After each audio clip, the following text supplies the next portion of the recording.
എല്ലാ സുഹൃത്തുക്കൾക്കും നമസ്കാരം. ആത്മീയ യാത്രയുടെ പുതിയൊരു വീഡിയോയിലേക്ക് എല്ലാവർക്കും ഹാർദമായ സ്വാഗതം. ഇന്ന് നമ്മൾ ചർച്ച ചെയ്യുന്ന വിഷയം നമുക്ക് ഒരു സുഹൃത്ത് അയച്ചു വന്നിട്ടുള്ള ചോദ്യമാണ്. ആ ചോദ്യം ഞാൻ ഇവിടെ വായിക്കാം. അദ്ദേഹം ഇങ്ങനെയാണ് എഴുതിയത്. സാർ, ഞാൻ ഒരു ആത്മാന്വേഷിയാണ്, അതേപോലെ ഒരു അവിവാഹിതനുമാണ്. വിവാഹം കഴിക്കാൻ ആഗ്രഹമുണ്ട്. ഒരു സംശയം, വിവാഹം കഴിച്ചു കഴിഞ്ഞാൽ അത് എൻ്റെ ആത്മാന്വേഷണത്തിന് ഒരു തടസ്സമാവുമോ? അങ്ങയുടെ വിലപ്പെട്ട അഭിപ്രായം അറിയിക്കുമല്ലോ. അവിടെ അദ്ദേഹം രണ്ട് കാര്യങ്ങൾ ഒന്ന് പറയുന്നുണ്ട്. അതായത് അദ്ദേഹം ഇപ്പോൾ ഒരു അവിവാഹിതനാണ്. പിന്നെ അദ്ദേഹത്തിന് ഇപ്പൊ ആത്മാന്വേഷണം നടത്തുന്ന ഒരു വ്യക്തി, അതായത് സത്യാന്വേഷണം, ഞാൻ ആരാണ്, സത്യം എന്താണ് എന്ന് അറിയാനുള്ള ജിജ്ഞാസയുള്ള ഒരു വ്യക്തി, അല്ലെങ്കിൽ അത് ആത്മാന്വേഷണം നടത്തുന്ന ഒരു വ്യക്തിയാണ്. പക്ഷെ അദ്ദേഹം വിവാഹം ഇപ്പം കഴിച്ചിട്ടില്ല, അല്ലെങ്കിൽ വിവാഹം കഴിക്കാൻ ആഗ്രഹമുണ്ട്. അപ്പൊ വിവാഹം കഴിച്ചു കഴിഞ്ഞാൽ തൻ്റെ ആത്മാന്വേഷണത്തിന് ഒരു തടസ്സമാവുമോ എന്നാണ് അദ്ദേഹത്തിന്റെ ചോദ്യം. ചോദ്യം വളരെ പ്രസക്തമാണ്, എല്ലാവരെ സംബന്ധിച്ചിടത്തോളം പ്രാധാന്യമുള്ളതുമാണ്. നമ്മള് ഈ വിവാഹം എന്താണ് സംഭവിക്കുക, വിവാഹം കഴിച്ചു കഴിഞ്ഞാൽ ആത്മാന്വേഷണത്തിന് എന്ത് തടസ്സം ഉണ്ടാവുമോ ഇല്ലയോ എന്നുള്ള കാര്യങ്ങൾ നമ്മൾ ചർച്ച ചെയ്യുന്നതിന് മുമ്പ് നമ്മളെ ഗുരുക്കന്മാരായിട്ടുള്ള പല ആൾക്കാരും വിവാഹിതരായിരുന്നു എന്നുള്ള കാര്യം നമ്മൾ മനസ്സിലാക്കുക. ഉദാഹരണമായിട്ട് ശ്രീ ഗൗതമ ബുദ്ധൻ വിവാഹം കഴിച്ചിരുന്നു, ഒരു കുഞ്ഞുണ്ടായിരുന്നു. 1 വയസ്സായപ്പോൾ, കുഞ്ഞിന് 1 വയസ്സുള്ള സമയത്താണ് അർദ്ധരാത്രി കുഞ്ഞിനെയും ഭാര്യയൊക്കെ ഉപേക്ഷിച്ച്, രാജ്യമൊക്കെ ഉപേക്ഷിച്ച്, രാജകുമാരനായ സിദ്ധാർത്ഥനായ വ്യക്തി രാജ്യം വിട്ടു പോകുന്നത് ആത്മാന്വേഷണത്തിന്. അതിനുശേഷം 12 വർഷക്കാലങ്ങളോളം അദ്ദേഹം കാട്ടിലും മേട്ടിലും പല ഗുരുക്കന്മാരുടെയും ക്ഷേത്രങ്ങളിലും മറ്റും പല ആശ്രമങ്ങളിലും ജീവിച്ച് ഒറ്റയ്ക്ക് ഉള്ള യാത്രയായിരുന്നു. അങ്ങനെയാണ് അദ്ദേഹം 12 വർഷങ്ങൾക്ക് ശേഷം സത്യം ബോധ്യമാവുന്നത്, ആത്മസാക്ഷാത്കാരം ലഭിക്കുന്നത്. ആത്മസൽക്കാരം എന്ന് പറഞ്ഞാൽ അത് അദ്ദേഹത്തിന് നിർവാണ എന്ന് പറയുന്നതായിരിക്കും കുറച്ചുകൂടി മതി. കാരണം ആത്മസത്യം അറിയാതെ തന്നെ ഒരാൾക്ക് വീട് വിട്ടിറങ്ങാൻ സാധിക്കുമോ എന്നുള്ളത് സംശയമാണ്. അപ്പോൾ അതേപോലെ നമ്മുടെ വേദവ്യാസ മഹർഷി, അദ്ദേഹത്തിന് എനിക്ക് തോന്നുന്നു 3 ഭാര്യമാരുണ്ടായിരുന്നു എന്നാണ്. പിന്നെ അതുപോലെ ജനകരാജാവ് വളരെയധികം വളരെ പ്രബലനായിട്ടുള്ള ഒരു രാജാവായിരുന്നു. അദ്ദേഹം വളരെ ജ്ഞാനസ്ഥനായിരുന്നു. അദ്ദേഹത്തിന്റെ ഗുരു നമുക്കറിയാം, അഷ്ടാവക്രൻ മഹർഷി. അഷ്ടാവക്രനെ കുറിച്ചിട്ടൊക്കെ നമ്മൾ ഒരു വീഡിയോ ചെയ്തു തന്നു. അദ്ദേഹമായിരുന്നു ജനക മഹാരാജാവിന്റെ ഗുരു. പക്ഷെ ജനക മഹാരാജ് വിവാഹം കഴിച്ച് പത്നിമാരോടുകൂടി രാജ്യം ഭരിച്ചുകൊണ്ട് ഇരുന്നിട്ട് കൊണ്ട് തന്നെയാണ് അദ്ദേഹം ആത്മജ്ഞാനം ലഭിച്ചത്. അതേപോലെ നമുക്ക് മനസ്സിലാക്കാവുന്നത് പിന്നെ അംബരീഷ്, അതും മധുര രാജാവായിരുന്നു. ഇപ്പം നമ്മൾ മനസ്സിലാക്കേണ്ടത്, വിവാഹം എന്ന് പറയുന്നത് ജീവിതത്തിൽ സംഭവിക്കാനുള്ള ഒരു കാര്യമാണെങ്കിൽ അത് തീർച്ചയായും സംഭവിച്ചിരിക്കും. അതായത് നമ്മുടെ ഇവിടെ നടക്കാനുള്ളതൊന്നും നമ്മുടെ കഴിയിലല്ല. പിന്നെ ഇദ്ദേഹം പറഞ്ഞ ഒരു പോയിന്റിലേക്ക്, ഇപ്പം അവിവാഹിതനാണ് എന്ന് പറഞ്ഞതുകൊണ്ട് ഞാൻ കുറച്ച് കാര്യങ്ങൾ നമ്മൾ വിവാഹം കഴിച്ചു കഴിഞ്ഞാൽ ഒരു ആത്മാന്വേഷണത്തിന് എന്തൊക്കെ തടസ്സങ്ങൾ ഉണ്ടാവും എന്നുള്ള കാര്യങ്ങൾ നമ്മൾ ബോധ്യപ്പെടുത്തുന്നത് നല്ലതാണ്. സാധാരണഗതിയിൽ വിവാഹം എന്ന് പറഞ്ഞാൽ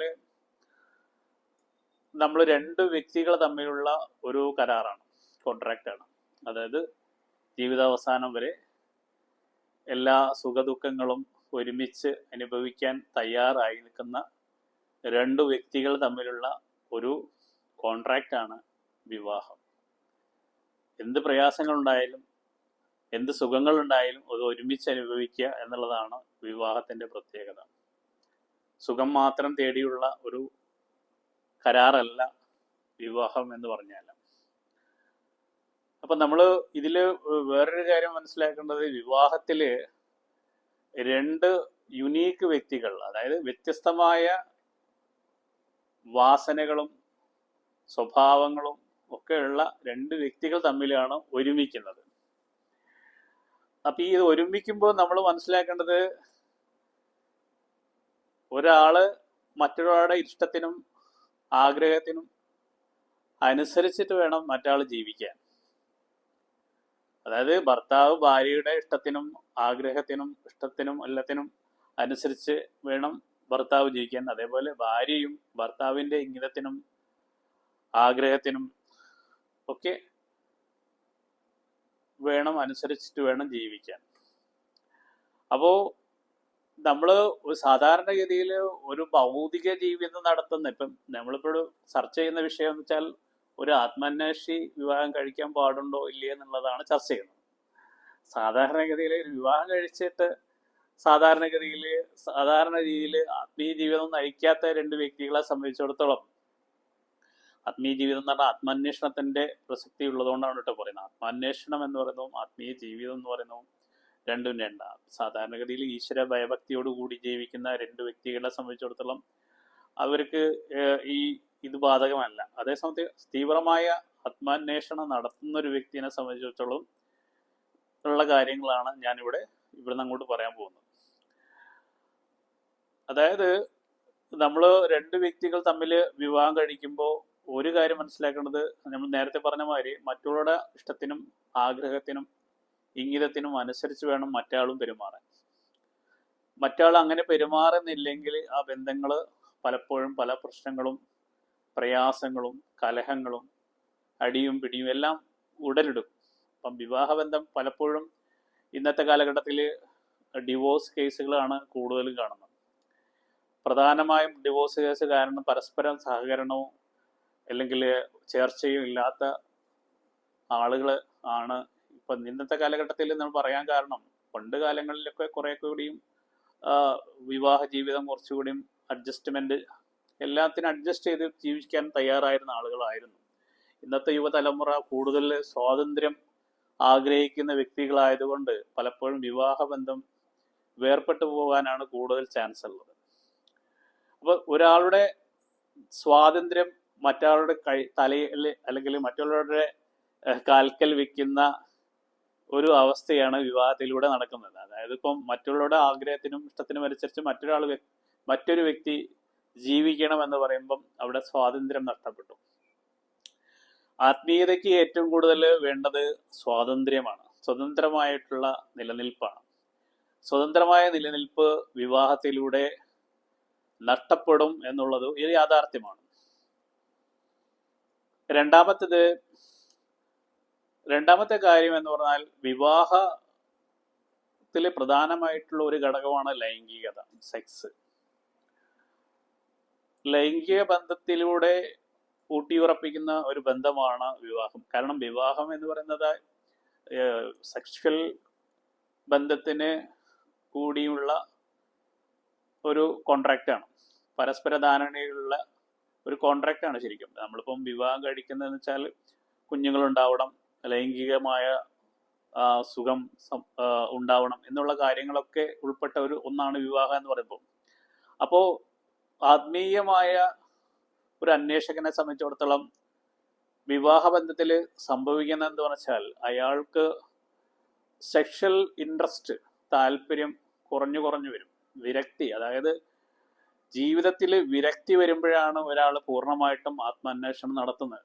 വിരക്തൻ, അതായത് ഭൗതിക ജീവിതത്തിൽ ഉള്ള വിരക്തി വരുമ്പോഴാണ് ഒരാൾ പൂർണ്ണമായും ആത്മാന്വേഷണം നടത്തുന്നത്. ജീവിതം എന്താണ്, അല്ലെങ്കിൽ ഞാൻ ആരാണ്, ഈ ലോകം എന്താണ്, ഇവിടെ എന്താണ് സംഭവിക്കുന്നത്, ഇങ്ങനെയുള്ള കാര്യങ്ങളൊക്കെ അന്വേഷിക്കുമ്പോൾ അയാളെ സംബന്ധിച്ചിടത്തോളം ഭൗതികമായിട്ടുള്ള ഈ സെക്ഷൽ താല്പര്യങ്ങളും അതുപോലെ ഈ ജീവിതത്തിൽ ഒരുപാട് കാര്യങ്ങൾ നേടിയെടുക്കുക, ഭൗതികമായി സ്വത്ത് സമ്പാദിക്കുക, ഇങ്ങനെയുള്ള കാര്യങ്ങളിലൊക്കെ അയാൾക്ക് വിരക്തി വരും. ഒരു വിവാഹ ബന്ധത്തിന്റെ അടിത്തറ എന്ന് പറഞ്ഞു കഴിഞ്ഞാൽ പ്രധാനമായിട്ടും സെക്ഷൽ ബന്ധവും അതേപോലെ പണസമ്പാദനവും സ്വത്ത് സമ്പാദനവും ഒക്കെ കാര്യങ്ങൾ ബന്ധപ്പെട്ട് കിടക്കുന്നു. കാരണം സ്വത്തില്ലാതെ ഒരു കുടുംബജീവിതം നയിക്കാൻ സാധിക്കില്ല. സമ്പത്തില്ലാതെ, പണമില്ലാതെ ഒരു വിവാഹ ബന്ധം സാധാരണഗതിയിൽ മുന്നോട്ട് പോകാൻ വളരെ പ്രയാസമായിരിക്കും. രണ്ടുപേരും ഒന്നിച്ച് ഒരൊറ്റ ആളല്ലല്ലോ ജീവിക്കുന്നത്. രണ്ടുപേര് കൂടി അവർ കുഞ്ഞുങ്ങളായി അവരുടെ വിദ്യാഭ്യാസം, കുഞ്ഞുങ്ങളുടെ വിദ്യാഭ്യാസം, കുഞ്ഞുങ്ങളുടെ ആരോഗ്യ സംരക്ഷണം, വസ്ത്രം, പാർപ്പിടം, അങ്ങനെയുള്ള ഒരുപാട് കാര്യങ്ങൾ ഈ വിവാഹ ബന്ധത്തിലൂടെ സംഭവിക്കാം. ഒറ്റയ്ക്കൊരാൾ ജീവിക്കുകയാണെങ്കിൽ അയാൾക്ക് ആത്മന്വേഷണം നടത്തുന്ന ഒരാളെ സംബന്ധിച്ചിടത്തോളം വിവാഹം കഴിച്ചിട്ടില്ലെങ്കിൽ വല്ല ക്ഷേത്രത്തിലോ വല്ല ആശ്രമങ്ങളിലോ ജീവിച്ചാൽ പോരെ. അപ്പോൾ അയാളെ സംബന്ധിച്ചിടത്തോളം അയാൾക്ക് വലിയ ബാധ്യതയോ അല്ലെങ്കിൽ വലിയ സമ്പാദ്യമൊന്നും ആവശ്യമില്ല. ഇനി ഭക്ഷണത്തിന് ആണെങ്കിൽ അയാൾക്ക് വല്ല അന്നദാനത്തിൽ അവിടെ പോയിട്ട് ഭക്ഷണം കഴിക്കാം. ക്ഷേത്രങ്ങളിലോ അല്ലെങ്കിൽ ആശ്രമങ്ങളിലോ ഒക്കെ ഫ്രീ ആയിട്ട് തന്നെ ഫുഡ് കിട്ടും. അവിടെ എന്തെങ്കിലുമൊക്കെ ചില്ലറ കാര്യങ്ങളൊക്കെ ചെയ്താൽ മതി. പക്ഷെ ഒരു വിവാഹിതനെ സംബന്ധിച്ചിടത്തോളം കുഞ്ഞുങ്ങളെ പോറ്റുക, അവർക്കുള്ള വിദ്യാഭ്യാസം കൊടുക്കുക, അവരെ സംരക്ഷിക്കുക, ഭാര്യയെ സംരക്ഷിക്കുക, ഭാര്യയ്ക്ക് വേണ്ട കാര്യങ്ങൾ ചെയ്തു കൊടുക്കുക, അതുപോലെ ലൈംഗികമായ കാര്യങ്ങളിൽ ഭാര്യയെ സംതൃപ്തിപ്പെടുത്തുക അല്ലെങ്കിൽ ഭർത്താവിനെ സംതൃപ്തിപ്പെടുത്തുക, ഇങ്ങനെയുള്ള കാര്യങ്ങളൊക്കെ വിവാഹ ബന്ധത്തിൽ വരുന്നുണ്ട്. അപ്പോൾ ഞാൻ പറഞ്ഞു വരുന്നത്, ഒരാൾ ആത്മീയ അന്വേഷണം സ്റ്റാർട്ട് ചെയ്യുമ്പോൾ അയാൾക്ക് ലൈംഗികമായ താല്പര്യങ്ങളെല്ലാം കുറഞ്ഞ് പടിയടി കുറഞ്ഞു വരും. അതിനർത്ഥം അയാൾക്ക് ലൈംഗികമായിട്ടുള്ള എനർജി നഷ്ടപ്പെടുന്നില്ല. പക്ഷെ അയാളിൽ ലൈംഗിക താല്പര്യം, സെക്ഷൽ ഇന്റർകോഴ്സിനും അതുപോലുള്ള കാര്യങ്ങൾക്ക് അയാൾക്ക് താല്പര്യം കുറയും. ആ സെക്ഷൽ ഇന്റർകോഴ്സ് കാര്യങ്ങൾക്കൊക്കെ താല്പര്യം കുറയുന്നതോടുകൂടി തന്നെ അയാളുടെ വിവാഹ ബന്ധം വളരെ മോശമായ ഘട്ടത്തിലേക്ക് സംഭവിക്കുക, അല്ലെങ്കിൽ മോശമായ ഒരു അവസ്ഥയിലേക്ക് എത്തും. കാരണം വിവാഹ ബന്ധത്തിന്റെ ഏറ്റവും പ്രധാന അടിത്തറ എന്ന് പറയുന്നത് ലൈംഗിക ബന്ധം തന്നെയാണ്. അതിന് പുറമെ അത് ഇല്ലെങ്കിൽ ആ വിവാഹ ബന്ധം അത്ര സുഖകരമായിട്ട് മുന്നോട്ട് പോവില്ല എന്നുള്ളതാണ് നമ്മുടെ ഒരുപാട് ആത്മാന്വേഷികളെ ഞാൻ റിസർച്ച് ചെയ്ത് മനസ്സിലാക്കിയിട്ടുള്ള ഒരു കാര്യം. ആത്മാന്വേഷണത്തിൽ പോകുന്ന പല ആളുടെയും ജീവിതം പല പ്രശ്നങ്ങളിലൂടെയാണ് കടന്നു പോകുന്നത്. വിവാഹം കഴിച്ചവരോട് കേട്ടോ, അവിവാഹിതനെ സംബന്ധിച്ചോളം വലിയ പ്രശ്നങ്ങളില്ല. അപ്പോൾ വിവാഹം കഴിച്ച ആള് കുടുംബജീവിതം നയിച്ചുകൊണ്ട് പോകുന്ന ഒരാളെ സംബന്ധിച്ചിടത്തോളം അയാള് കുടുംബത്തിൽ തന്നെ നിന്നുകൊണ്ട് തന്നെയാണ്, ഗൃഹസ്ഥാശ്രമിയായിട്ട് തന്നെയാണ് അയാൾ ആത്മാന്വേഷണം നടത്തുന്നതെങ്കിൽ അയാൾ ഒരുപാട് ത്യാഗങ്ങൾ സഹിക്കേണ്ടി വരും, ഒരുപാട് പ്രശ്നങ്ങൾ അയാൾ സഹിക്കേണ്ടി വരും, അയാൾ ഒരുപാട് പ്രശ്നങ്ങളിലൂടെ കടന്നു പോകേണ്ടി വരും. അയാളുടെ പ്രാരാബ്ധം വർദ്ധിക്കുകയാണ്. കാരണം പ്രാരാബ്ധം എന്ന് പറഞ്ഞാൽ കുഞ്ഞുങ്ങളും ഭാര്യയും മക്കളും ഒരു ദേഹത്തെ, ഒരു ശരീരത്തെ, ഒരു മനസ്സിനെ അയാൾ നോക്കിയാൽ പോരാ. തൻ്റെ ഭാര്യ, കുഞ്ഞുങ്ങൾ, അങ്ങനെ ഒത്തിരി കുടുംബത്തെ മൊത്തം പരിപാലിക്കേണ്ട ചുമതല അയാളെ വരും. ഇതൊക്കെ ചെയ്തുകൊണ്ട് വേണം അയാളുടെ സത്യാന്വേഷണവും നടത്തേണ്ടത്.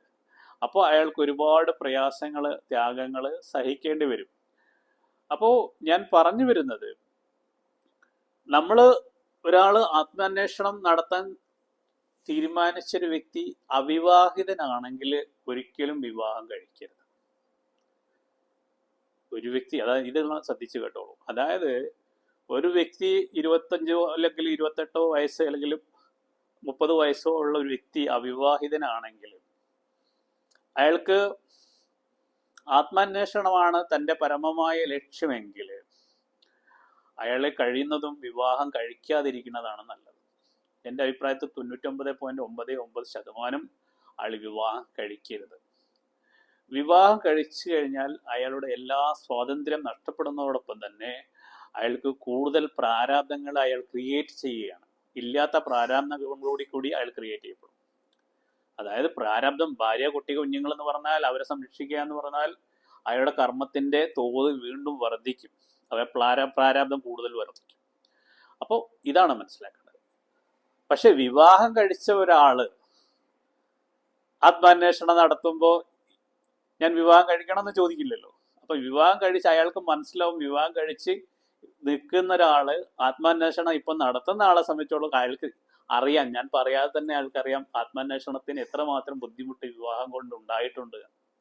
അതുകൊണ്ടാണ് ഗൗതമ ബുദ്ധൻ 1 വയസ്സുള്ള കുഞ്ഞിനെ അർദ്ധരാത്രിയിൽ ഉപേക്ഷിച്ച് പോവാൻ അദ്ദേഹത്തിന് സാധിച്ചു. അതിനർത്ഥം എല്ലാ ഗൃഹസ്ഥാശ്രമങ്ങളും കുഞ്ഞുങ്ങളെയും ഭാര്യനെയൊക്കെ ഉപേക്ഷിച്ച് പോകണമെന്നൊന്നല്ല ഞാൻ ഇതിൽ പറഞ്ഞു വരുന്നത്. അദ്ദേഹത്തിന് സിദ്ധാർത്ഥനെ സംബന്ധിച്ചിടത്തോളം അയാൾ രാജാവായിരുന്നു.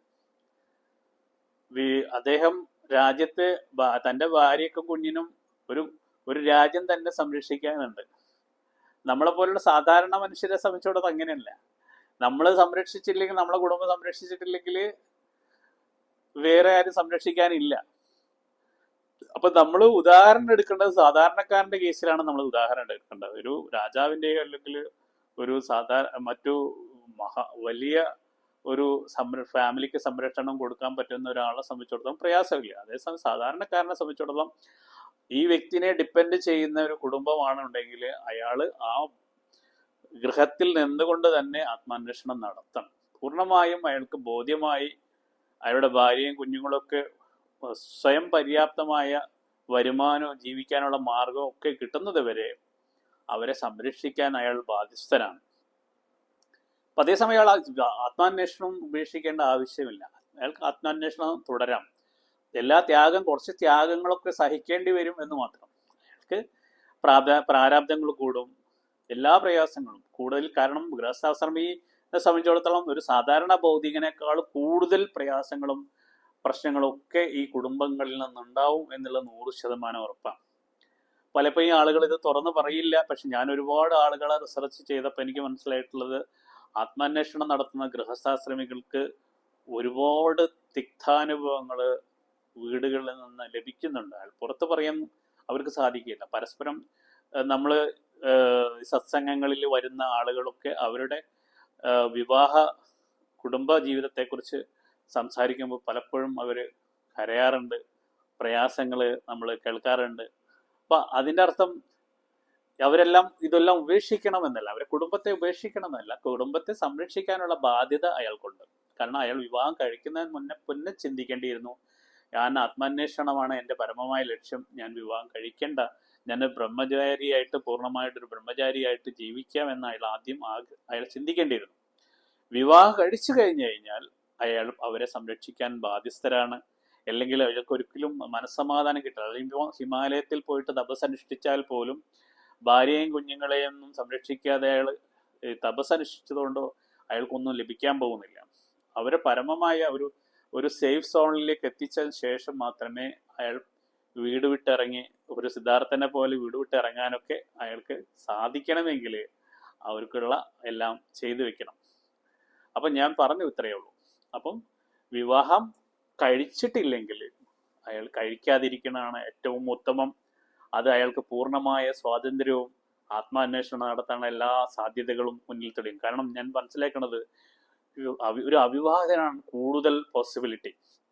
കാരണം എല്ലാ പോസിബിലിറ്റിയൊക്കെ അയാളെ മുന്നിൽ തുറന്നു കിടക്കുകയാണ്. അയാൾക്ക് എവിടെ വേണമെങ്കിലും യാത്ര ചെയ്യാം, എത്ര ദൂരം വേണമെങ്കിൽ സഞ്ചരിക്കാം, ആരും അയാളെ തടസ്സപ്പെടുത്തൂല. അയാൾക്ക് എത്ര ഗുരുക്കന്മാരെ വേണമെങ്കിലും കാണാം, അയാൾക്ക് എവിടെ വേണമെങ്കിലും താമസിക്കാം, എവിടെ വേണമെങ്കിലും തപസ്സനുഷ്ഠിക്കാം.